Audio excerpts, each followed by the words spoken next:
The world is plagued with thousands of unsolved disappearances. Many of the missing youngsters are thirsty for new adventures. In Poland, a mysterious missing person case involving a teenager dominated news headlines in 2010. On July 17, 2010, Iwona Wieczorek, a 19-year-old high school graduate, was officially declared missing after attending a party in Gdansk, Poland. Her tragic story started the evening of July 16th when she went to a club with her friend Adria and 3 young men who she just met around a month ago, Adrian, Marek, and Paweł. These were the days leading to a challenging college life. She was living the time of her life while awaiting university admission. She was even planning a relaxing, fun holiday in Spain with her sister. It was a carefree summer, offering the best opportunities to loosen up and enjoy. Iwona was determined to make the most out of it. She took it, but somehow it took her too, the hard way. She first partied in a property owned or booked by one of her friends, and then around 3 a.m. transferred to a club in Sopot. During their time in the club, an arrangement was said to have arisen within the group. No one knows what the cause of the altercation was. No matter what the root of the argument was, it was so bad that Iwona walked out of the club and headed to the seaside promenade, where she stayed until dawn. The only thing she had with her was her phone. No money, nothing else. She never went back inside and just started walking home at about 4 a.m. It's not clear why she decided to just take on the short journey home by foot instead of taking the night bus. Her home was a 6-kilometer walk from the seaside boulevard, but she walked anyway, barefoot, with her heels in her hands. This homeward journey changed her life for the worst, or did it end it? Iwona consistently corresponded with Adria while on her way home. While exact messages weren't disclosed, reports say that while walking, she texted a friend to express anger and frustration with regards to what happened to the club. A call followed that text message. That call, according to Adria, settled the quarrel between them. When Iwona talked to Adria for the last time, she communicated her exact location. Since her phone was already running out of battery, she expressed her unwillingness to travel straight home.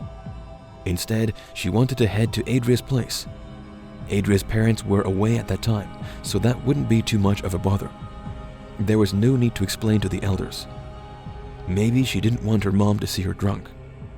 Adria agreed, and for easier access, she said that she would leave the keys outside for her. Unknown to Iwona, Adria was standing outside her home while talking to her.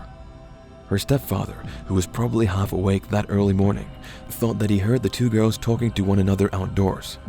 Turns out, Adria's phone was just on speakerphone, and that Iwona wasn't there personally.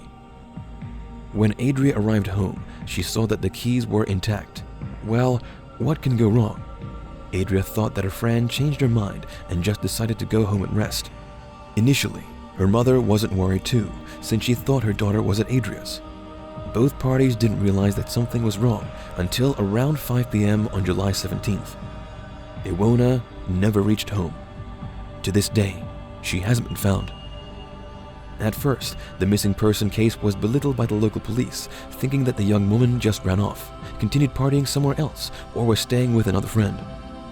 The real investigation commenced around a week after her disappearance. By this time, it's probably too late. Some important CCTV footage may have already been erased or other pieces of evidence lost. The only telling piece of evidence recovered is the CCTV footage at the Jeletkowo beach. The CCTV installed around the area is a pan-tilt-zoom device that can be programmed to move on its own in a specific pattern. It zooms in on people randomly. Fortunately, it turned in the correct direction and caught Iwona walking by, with a man wearing a plaid shirt and a towel tailing her. A stroke of luck, but it didn't help the investigation. The identity of the man is, until now, unknown.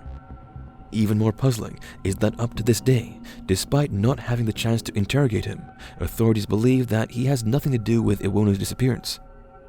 They are convinced that she safely walked through the seaside boulevard and arrived in her neighborhood. They assume that along the way, she met a friend, talked, and got invited into a car. But what if it's the other way around? What if, instead of accidentally seeing a friend, she, by chance, got into a fatal vehicular accident and the perpetrator moved her body in a trunk and obliterated all traces? That's just one horrible possibility. There are many more that could have befallen a young, vulnerable, and potentially drunk woman. A kidnapping incident is another probability. Was she captured by a criminal group that profits from prostitution? Were her friends involved in the illegal drug trade, and that she was killed because she knew something she wasn't supposed to know? The most unlikely theories, but since there is little to no evidence, can't be completely ruled out. Police said that all of the details passed on to them by Iwona's friends are consistent with the obtained CCTV footage. Adria and the three guys, after partying at the club, took cabs that took them home one by one. Cab driver testimonies and further evidence corroborated the story. Years on, the public is still waiting. Iwona's family, after all this time, is still grieving. The case was well publicized, even capturing the attention of international sympathizers. Thousands of eyes and ears on the case, yet all search efforts were fruitless. Despite the massive monetary reward, no witnesses came forward to reveal her whereabouts. It's even more painful for her mom, who questions the police's handling of her daughter's case. She said that communication with the authorities has always been poor and that so many details are left unaddressed. She doesn't even know the cause of the row between Iwona and her friends that fateful evening in the club. The grieving mother is certain that her daughter wouldn't walk out furiously due to a petty argument. Totally out of character. Only a serious, grave concern would lead her to walk home alone instead of staying with her friends, riding a bus, or calling her parents to pick her up. Dead end after dead end. The lack of development in the case was harrowing. Apart from police investigators, clairvoyants also stepped in to help. One of the most popular psychics in the country, Krzysztof Jakowski, immediately showed up in Tri-City and shared his visions. In the first one, he saw Iwona alive in Jastrzębia Góra, a holiday village in northern Poland. In another vision, though, he found her dead in a wooden shed. Officials checked the places that he mentioned, but nothing came out of it. There were a whole lot more who came to Iwona's family to present visions, yet no one was able to provide helpful information. Not one vision helped the investigation. Many psychics came to Iwona's family to prevent visions. However, most of them hold no heart for genuine assistance.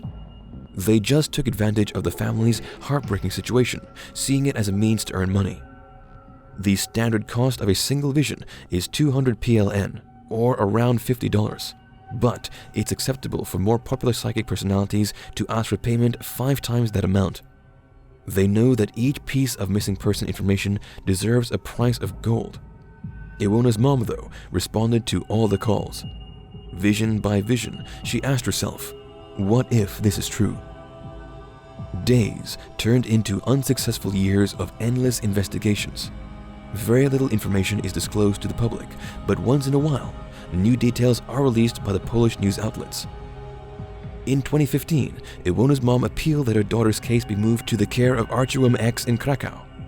For this to be done, a referral should be provided by the prosecution. There is no word yet if such an official referral has already been made. According to people following the case, a transfer to Archwim X will give the matter the focus and attention it deserves.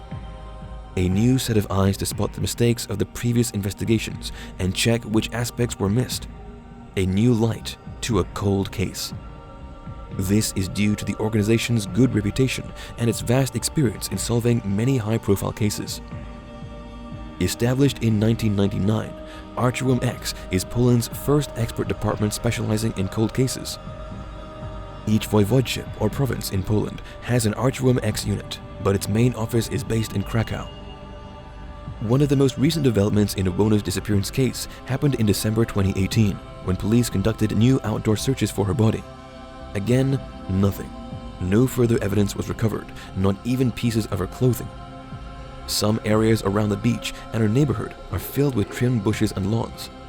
There are also ponds, thick bushes, swamps, and German bunkers from the Second World War. Not all of these areas are easily accessible. Combing through the roughest terrains, though, was deemed unimportant by the authorities. They said there is no use for such an operation. If they can't get through, no one else can, most especially a criminal carrying an unconscious or dead body. Even the most experienced investigators are, undeniably, having a hard time solving the mystery. Upon realizing that writer Janusz Stojtak decided to extend a helping hand, he implemented his own private investigations and passed on significant information to the provincial police headquarters in Gdansk for verification. In 2018, they found bones in a garage sewer flooded with concrete. According to sources, it was sealed off in 2010, the same year Iwona went missing. There have been a few cases in the past where dead bodies have been dumped and sealed off concrete channels. Near that concrete sewer were also traces of chemicals that are used to dissolve remains. So, are the bones found in the remains of Iwona Wieczorek? Stojtak said that those are most likely animal bones. However, it can also belong to Iwona or another person. At the end of the day, it is the job of the police, criminal technicians, and forensic professionals to verify the information. There are substantial traces, so it is worth checking. A young girl eager for exceptional milestones without warning ended up in a grim circumstance. More than a decade after her mysterious disappearance, the mystery lives on. If she'll ever show up, dead or alive, only time will tell.